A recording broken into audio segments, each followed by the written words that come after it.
वाहेगुरु जी का खालसा श्री वाहेगुरु जी की फतेह। गुरु रामदास जी की पवित्र कथा। गुरु सिखों के चौथे गुरु गुरु रामदास जी। गुरु रामदास जी का जन्म 1534 ईस्वी में लाहौर के चूना मंडी क्षेत्र में हुआ। माता दया जी और पिता हरिदास जी के घर एक ऐसा तेजस्वी बालक जन्मा जिसने आगे चलकर करोड़ों लोगों का मार्ग प्रकाशित किया। बचपन में उनका नाम भलाई का प्रतीक भाई जेठा था। बचपन की सेवा भाव। जेठा भाई बहुत ही नर्म दयालु और सेवाप्राणे थे। वे गरीब की मदद करते, बुजुर्गों को सहारा देते और हमेशा वाहेगुरु का सिमरन करते। कहते हैं कि वे जहां से भी गुजरते वहीं खुशियां की बहार बहने लगती।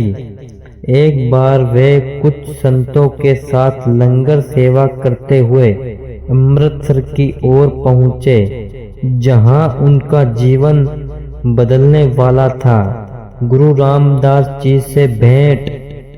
भाई जेठा पहली बार गुरु अमरदास जी के आश्रम पहुंचे। उनकी विनम्रता और सेवा भाव देखकर गुरु अमरदास जी अत्यंत प्रसन्न हुए। वे दिन रात सेवा में लगे रहते, चाहे जूठन साफ करना हो, चाहे लड़कियां लानी हो, चाहे यात्रियों की मदद करनी हो। धीरे धीरे वे गुरु अमरदास जी के सबसे प्यारे शिष्यों में शामिल हो गए। विवाह माता पानी जी से। गुरु अमरदास जी ने अपनी धर्म प्रायण पुत्री माता पानी जी का विवाह भाई जेठा के साथ कर दिया। अब भाई जेठा न केवल सेवक थे बल्कि गुरु घर के सदस्य बन चुके थे। अमृतसर शहर की नींव। गुरु अमरदास जी के आदेश पर भाई जेठा ने नया नगर बसाने का कार्य शुरू किया। यही नगर आगे चलकर अमृतसर कहलाया। जिन्होंने अपने हाथों से सरोवर अमृतसर की खुदाई करवाई, यात्रियों की सहायता की और पूरा शहर बसाने में अपना जीवन लगा दिया। आज का हरमंदिर साहिब स्वर्ण मंदिर उसी सरोवर के मध्य स्थित है। चौथे गुरु के रूप में गुरु रामदास जी।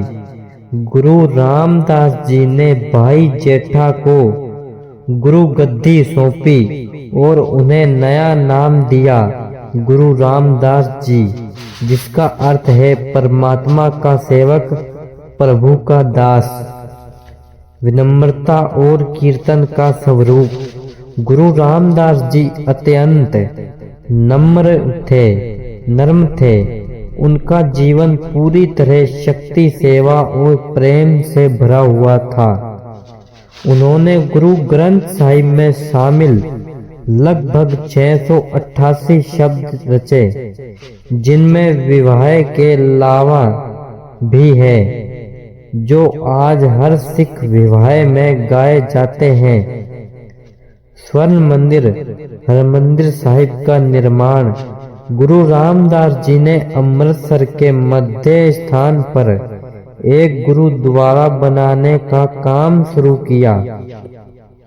बाद में यही स्थल गुरु अर्जन देव जी ने पूरा किया और यह आज विश्व प्रसिद्ध स्वर्ण मंदिर है। लोगों के दुख दूर करने वाले गुरु। कहते हैं कि गुरु रामदास जी के पास आने वाला कोई भी व्यक्ति खाली नहीं लौटता था।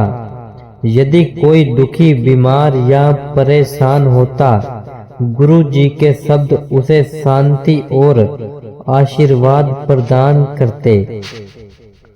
अंतिम समय 1581 ईस्वी में गुरु रामदास जी ने जोधपुर में अपना शरीर त्याग दिया, लेकिन उनकी दी हुई प्रेम, सेवा और भक्ति की गीत आज भी संसार को राह दिखा रही है। कुष्ठ रोगी का चमत्कारी उपचार। कहा जाता है कि अमृतसर के सरोवर के पास एक व्यक्ति भयंकर कुष्ठ रोग से पीड़ित था। वह गुरु रामदास जी के दरबार पहुंचा और रोते हुए कहा, हे गुरु महाराज, मैं बहुत दुखी हूँ, मेरी मदद करो। गुरु जी ने बड़ी करुणा से कहा, सरोवर में डुबकी लगाओ, नाम जपो, सब ठीक होगा। जब उस व्यक्ति ने सरोवर में स्नान किया, धीरे धीरे उसका पूरा रोग समाप्त हो गया। लोगों ने इसे गुरु जी की महान कृपा माना। एक अत्यंत गरीब परिवार कई दिनों से भूखा था। गुरु रामदास जी सेवा के दौरान उनके घर पहुँचे।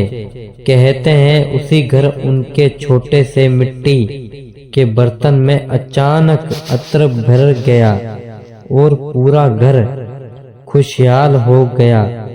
परिवार समझ गया कि यह कोई चमत्कार नहीं बल्कि गुरु की करुणा है। अमृतसर में सरोवर की खुदाई चल रही थी।